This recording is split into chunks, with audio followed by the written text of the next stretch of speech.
अपनी हथेलियों को गोद में रखें, चिन्ह मुद्रा में सहज भाव में रहें।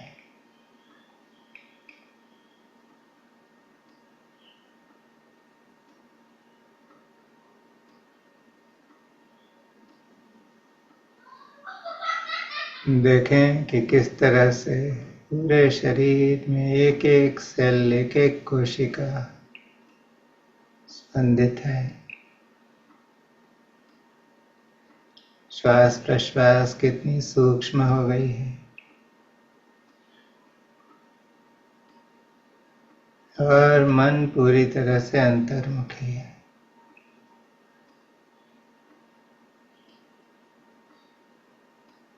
इस स्थिति को और गहरा करने के लिए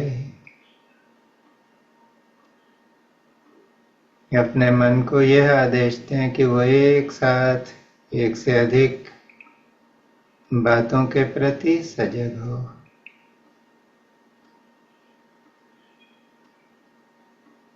तो शरीर में श्वास आ रही है तो जो नासिका में फीलिंग है उसके प्रति सजग हो। छाती में जो फैलाव होता है या बाद में सिकुड़न आती है उसके प्रति चैतन्य हो। पेट में श्वास प्रश्वास का जो प्रभाव हो रहा हो उसके प्रति चैतन्य हो।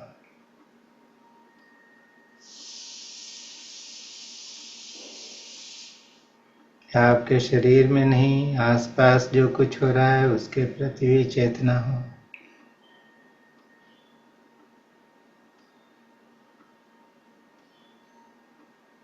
तो एक से अधिक चीजों का ज्ञान एक साथ, ये मन के बस की बात नहीं है, चैतन्य के बस की बात है। जब हम आत्म भाव में होते हैं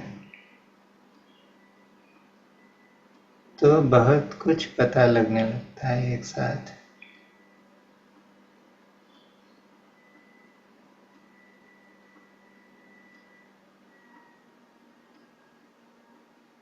तर्क की, ज्ञान की, विद्वत्ता की कोई आवश्यकता नहीं रहती। ये जो जाग है अपने अंदर, जगे हुए होने का भाव, इसमें कोई भूमिका नहीं जुड़ी हुई है। ये जो जगा हुआ है, मेरे शरीर में पुरुष है, आपके शरीर में स्त्री हो सकता है, लेकिन ये जो जगे हुए होने का भाव है वो तो दोनों में एक ही है। जो जगा हुआ है वो बाहर से हिंदू हो सकता है, मुसलमान हो सकता है, ईसाई हो सकता है, लेकिन जो जगा हुआ है, वह जो जगा हुआ है वो तो सब में एक ही है। कोई बुद्ध है, कोई बुद्धू है, लेकिन जो चैतन्य है वो दोनों में एक ही है। बुद्धू भी अपने प्रति जग गया, मैं कौन हूं, तो बुद्ध हो जाता है। तो हम सभी बुद्धू से बुद्ध होने का प्रयास कर रहे हैं। जब तक ये नहीं जाना कि हम कौन हैं, तब तक बाहर बड़ी बड़ी डिग्रियां हो सकती हैं हमारे साथ, लेकिन हम हैं बुद्धू।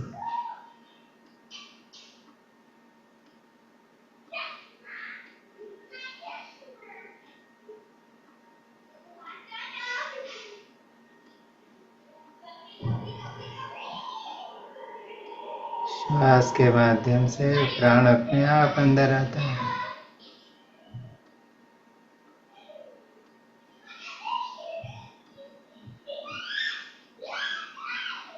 और यही प्राण जब पूरी तरह से भर जाता है तो हम शांत हो जाते हैं।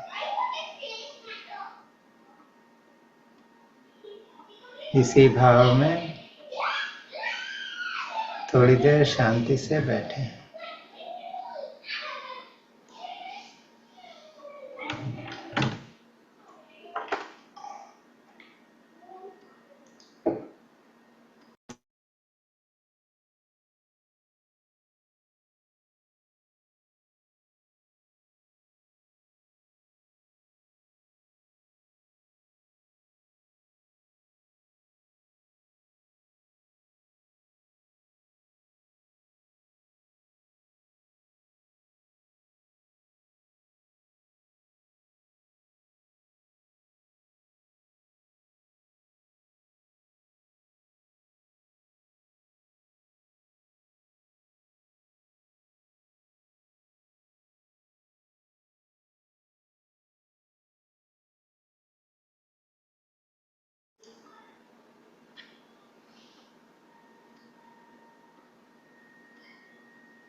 जब कभी ऐसा लगे कि मन में विचार उठ गए हैं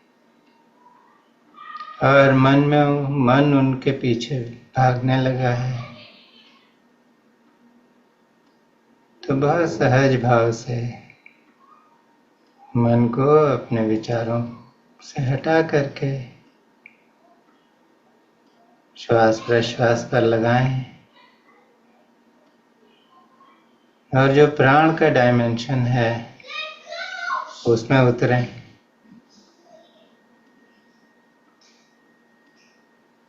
और प्राण के डायमेंशन से चेतना के डायमेंशन में उतरें।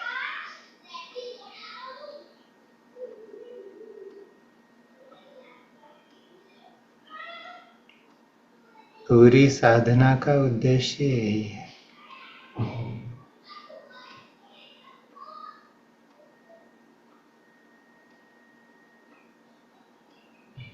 बाकी जो कुछ हम करते हैं अभ्यास के नाम पर, वो उसकी तैयारी है।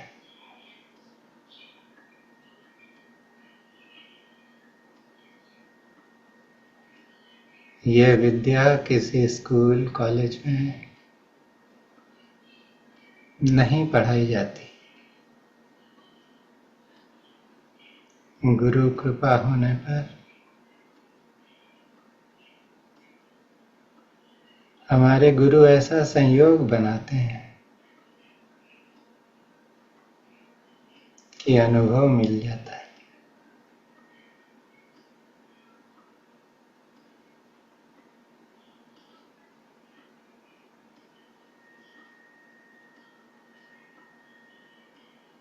बिना कुछ किए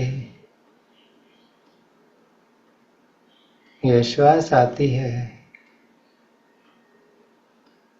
इस शरीर के अंदर हजारों लाखों रासायनिक प्रक्रियाएं, केमिकल रिएक्शंस होते रहते हैं और हमें गुमान है कि हम कुछ करने वाले हैं, हम करता है।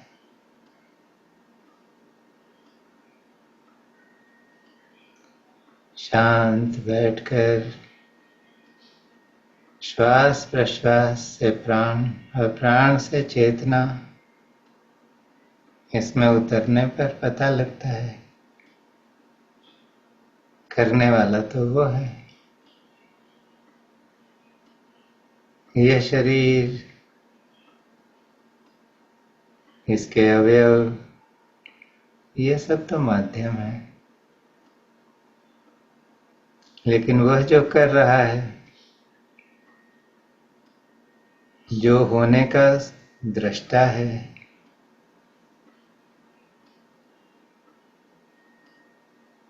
वो तो इस शरीर के गिर जाने पर भी रहेगा।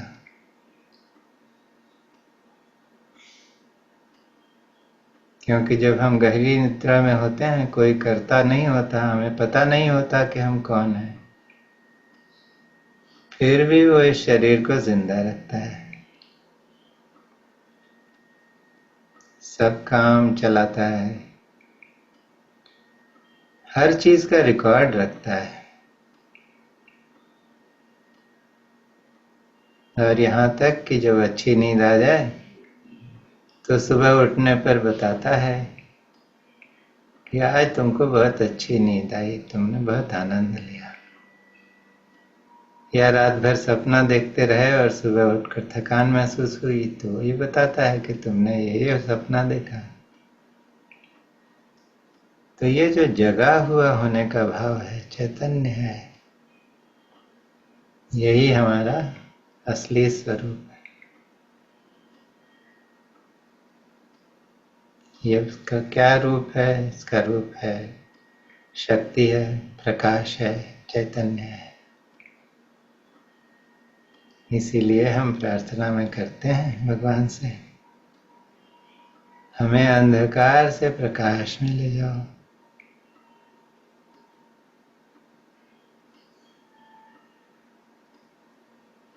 और इस प्रकाश में, इस शक्ति में सर्वज्ञता है, सब कुछ पता लग जाता है। तो हम कहते हैं कि अविद्या से विद्या की ओर ले जाओ। और यही चैतन्य है जो शरीर को धारण किए हुए है, लेकिन इस शरीर को धारण करने के बाद भी जब उतार कर रख देगा, जैसे हम गंदे कपड़े उतार कर फेंक देते हैं, तो भी यह चैतन्य रहेगा, क्योंकि वही सनातन है, वही अमृत तत्व है। इसलिए हम कहते हैं मृत्योर्मा अमृतम गमय, मृत्यु से अमृत की तरफ ले जाओ।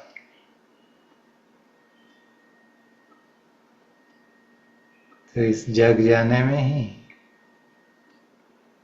प्रकाश है, विद्या है और अमृत है।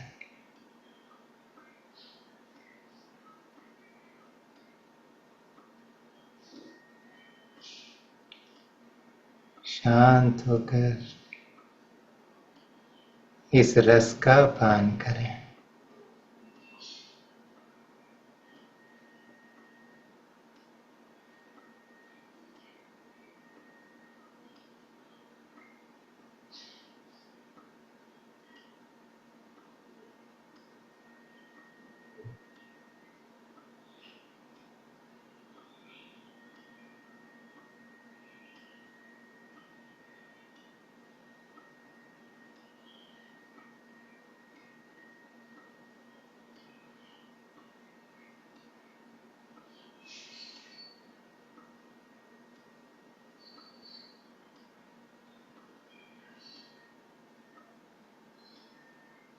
इसी में पूर्णता है। हमारे यहाँ उपनिषदों में कहा है कि जो पूर्ण होता है उसमें से कुछ निकाल दो, वो भी पूर्ण रहेगा,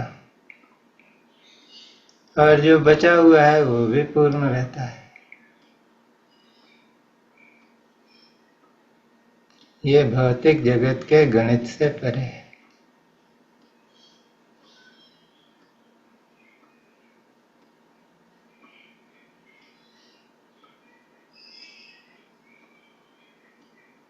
ये सत्य हमारे अंदर ही है।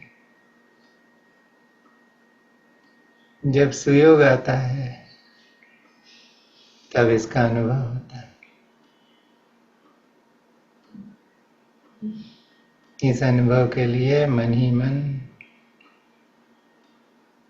अपने माता पिता को, अपने गुरुओं को, अपने श्रद्धेय जनों को, अपने शरीर को मन ही मन बहुत नमस्कार करें। यह शरीर नहीं होगा तो यह अनुभव नहीं होता है। इसीलिए ऐसा कहते हैं कि देवताओं को भी मुक्ति नहीं मिलती है, वो भोग शरीर में है। मुक्ति के लिए उनको मानव जीवन, मानव देह लेना पड़ता है। तो ये मानव देह दुर्लभ है, इसका रोज शुक्रिया अदा करना चाहिए। हर ओम के साथ, ओंकार के साथ हम ध्यान का विसर्जन करेंगे। 3 बार ओम का उच्चारण करते हैं।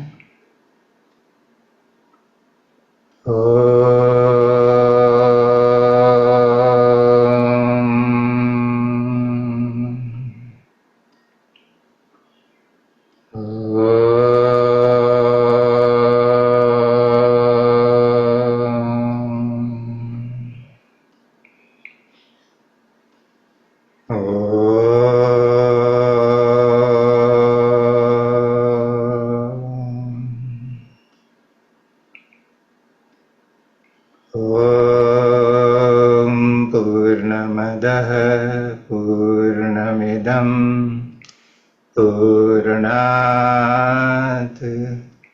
पूर्णमुदच्यते पूर्णस्य पूर्णमादाय पूर्णमेवावशिष्यते। ॐ शान्ति शान्ति शान्तिः। सद्गुरुनाथ महाराज की जय। अपनी इन दोनों हथेलियों को हल्के से आपस में रगड़ना शुरू करें। उससे जो ऊर्जा उत्पन्न हो रही है उसे महसूस करें। हथेलियों से दोनों आंखों को ढक लें। श्वास प्रश्वास लेते छोड़ते रहें और हाथों के माध्यम से, हथेलियों के माध्यम से जो ऊर्जा आपके शरीर में जा रही है उसे उसकी पूरी समग्रता के साथ महसूस करें।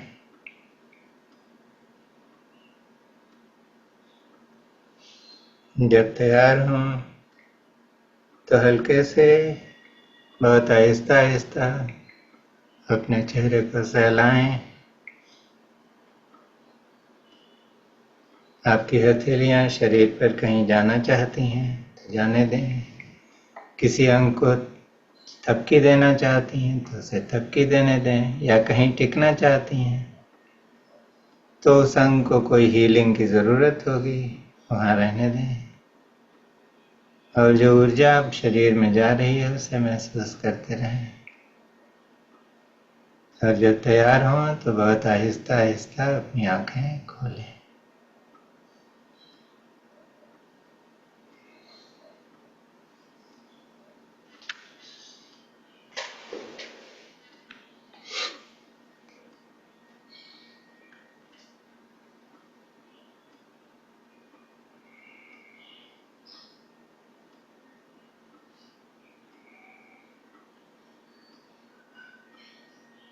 आज की क्रिया किसी को भारी तो नहीं पड़ी?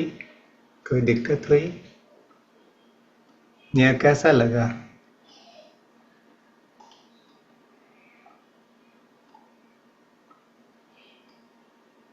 गुरुजी अच्छा लगा, भारी नहीं पड़ी. I was little slow side than you. I was not doing it very vigorously, so I could manage easily. Okay, That was really good. बहुत अच्छा। Thank you.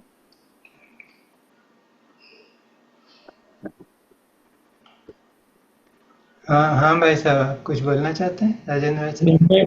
मैं पूरा नहीं कर पाया, थोड़ा हाँ, थकान सी महसूस होने लगी। हाँ तो आपने बीच में छोड़ दिया ना, फिर वो नहीं किया आगे।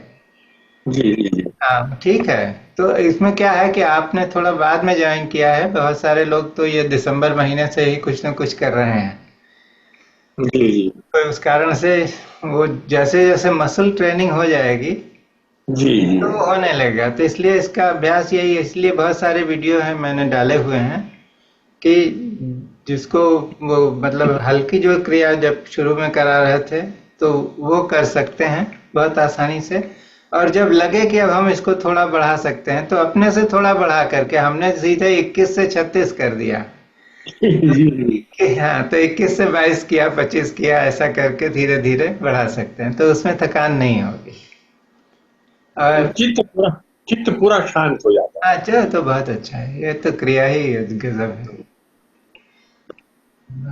इसीलिए मैंने इस पर बहुत जोर देना शुरू किया। दूसरी बात यह है कि अ, एक मैं ग्रुप में शेयर कर दूंगा कि हम लोग बोलते हैं कि 3D 4D 5D ये डायमेंशंस क्या हैं।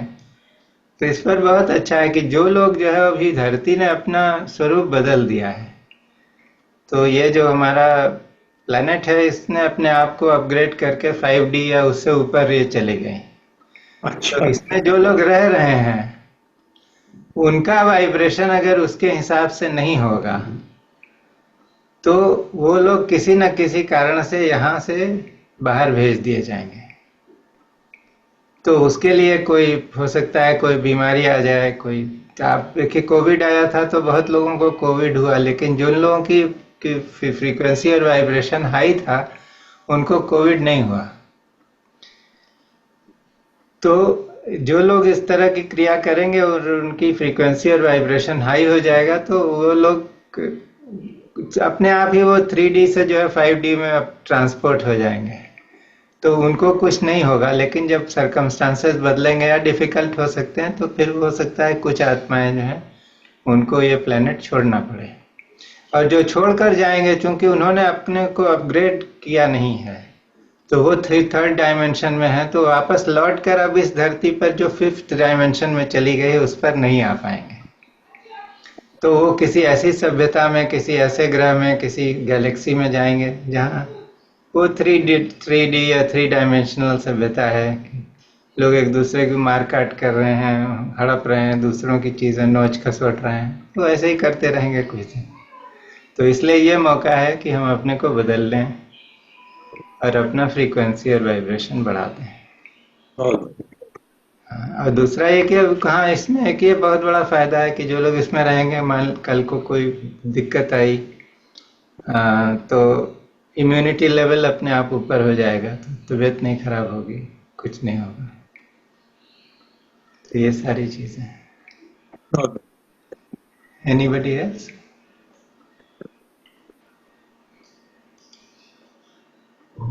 Sanovar, could you do it? Yes, I could do it. And the one There was a lot of feeling of high energy I am. right up to my. That is true. तो कितने लोगों को कुछ फर्क लगा जो रोज करते हैं यार, आज पहली बार किया ये हायर एनर्जी का? हाँ सुधा जी। गौर साहब, मैं मैनेज तो कर सकी ये करने का, जो जितनी भी स्पीड से आप करा रहे थे, लेकिन जी। जब हम लोग रुकते थे तो अंदर इतनी ज्यादा वाइब्रेशन या कुछ घट रहा था कि उसको ऐसा लग रहा था कि आउट ऑफ कंट्रोल हो रहा है। लेकिन थोड़ी देर में वो ठीक नहीं, हो वो जाता शांत हो जाता है, वो आउट ऑफ कंट्रोल हाँ। नहीं। अगर आपने कर लिया पूरा जी तो नेचुरली जहां पर जो है वो कहते हैं ना कि कैसी दो पॉइंट्स हैं, उसके बीच में बहुत स्लो एनर्जी है, लो वोल्टेज एनर्जी है, तो कुछ पता नहीं लगेगा। और उसको बहुत ज्यादा हाई वोल्टेज पर है तो एकदम चिंगारियां छूटती रहेंगी। तो it is like getting into that high voltage. हाँ, वो चिंगारियां छूटने वाला ही सीन था, आई थिंक सो। बट आपने नाइस कर लिया तो बहुत अच्छा है, जिसने कर लिया। जी। हाँ, मेरे को ये डर लगता है, इसीलिए मैंने इतने दिन वेट किया कि बाद में आपके लिए विशेष रूप से मुझे ये चिंता थी कि क्योंकि आपने बाद में ज्वाइन किया था, तो जी whether you can manage or not, but if you manage, it is very good. Yes, Gaurankar, it was very Thank you, sir. dynamic. Very dynamic. It is dynamic. But see, the difference is that you can see, जैसे वो राजेंद्र भाई साहब ने बोला कि हमारे को दिक्कत हुई, तो ये अगर अंदर से हुआ कि दिक्कत हुई है या it is now becoming strenuous, तो छोड़ देना चाहिए, क्योंकि ये तो क्रिया है ना, ये हम अपने आनंद के लिए करते हैं। तो ये कोई कंपटीशन नहीं है कि ये कर पाए तो ये नंबर 1 स्टूडेंट है और ये नहीं कर पाया वो नंबर 2 है, नहीं, सभी नंबर 1 हैं। उसको अगर एंजॉय करके कर रहे हैं तो जरूर उसको काम करेंगे, और उसका टेस्ट ही यही है, it has to be enjoyed. If you are not enjoying it then it is an exercise, it will not give you the result even if you are able to do it. So that is why I keep repeating this again and again. Yes, Sunita? Yes, sir. I was so full of energy, and then gradually I realized that it got to a state where I don't know what, I never knew what bliss was. It was just a word for me, but then I felt extremely Sparklers. happy. Yeah, Sparklers. Hmm. extremely happy, and I'm like, thank you. And I don't know, I cannot describe it beyond that, but वो it describe किया really तो वो made me. Second class हो जाएगा. See, there is a Zen story. I have shared it Mhm. many times. कि a master was going through the marketplace and somebody came and said, Master, please tell me, what is the first principle? So the first principle is the highest principle, the highest truth. The master smiled and said, if I were to tell you, it will no longer be the first principle. तो इसीलिए क्या है कि जो आत्म साक्षात्कार है ये किताब पढ़ने से नहीं आएगा. धर्म ग्रंथ के नाम पर धर्म जो है वो चूरन बेच रहा है. It has to be an experience. Those who gave the testaments, those who gave the scriptures, they were the ones who had experienced those things. But what has happened? Critic press has come, books have been printed, everybody can read. Google Pandit is there, he gives information for everything. And people think that by reading they will know. But reading is not knowing. Knowing happens through experience. Now you have experienced what bliss is, and you say, I can't describe it. How will you describe? If you describe it, will become second hand. Mhm. You, Yeah. you know it. See, it is like this when you fall in love, do you really ask yourself, am I in love? No, you know it. Mhm. But can you demonstrate it to another person? I used to give a very crude example at some point of time that the prince in a kingdom has fallen in love with the cobbler's daughter. Now, the king thinks it's something very disgraceful. But what does that young boy do? When he looks at this girl, his heart is full of love. He knows it. The king has never experienced that love. The king only experiences hierarchy in the world. So he will not understand, even if the boy were to tell him what love is like. So it is a gift of God. When you are ready, the gift is offered. So thank you everyone. विकास आज आप बहुत शांत हैं. Are you there?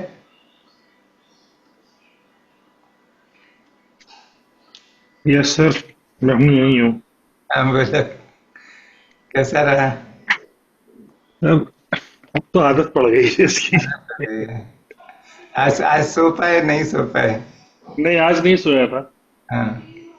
आज नहीं सोया था. आज जैसे तो क्रिया करोगे तो सो. अलग ही हाँ? अलग ही आनंद आता है. हर बार अलग आनंद आता है. इसको शब्दों में बयान नहीं कर सकते. शब्दों में बांध दिया तो ये बंध जाएगा. इसको ऐसे ही रहने देते हैं. ठीक है. इसीलिए गुलजार साहब ऐसा ने है कहा, बस. प्यार को प्यार ही रहने दो, कोई नाम नहीं. कोई नाम ना. गाना था ना एक, हम लोग जब छोटे थे, पता बहुत लोगों को नहीं सुना होगा. हमने देखी है उन आंखों की महकती खुशबू, हाथ से छू के इसे रिश्तों का इल्जाम न दो.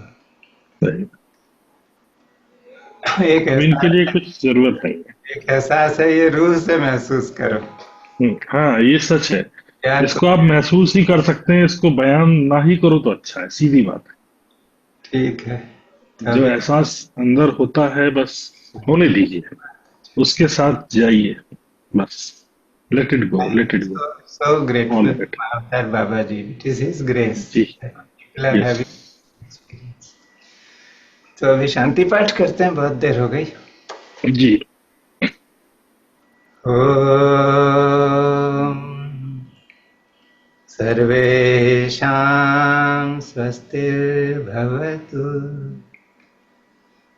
सर्वेषां शान्तिर्भवतु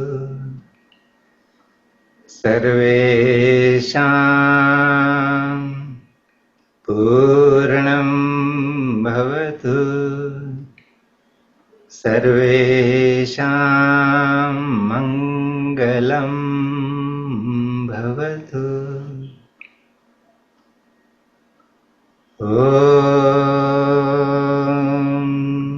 सर्वे भवन्तु सुखिनो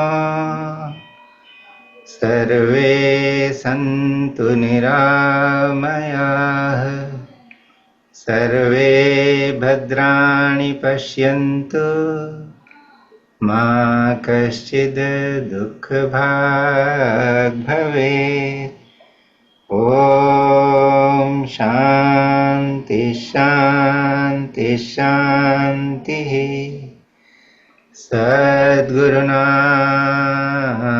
महाराज की जय।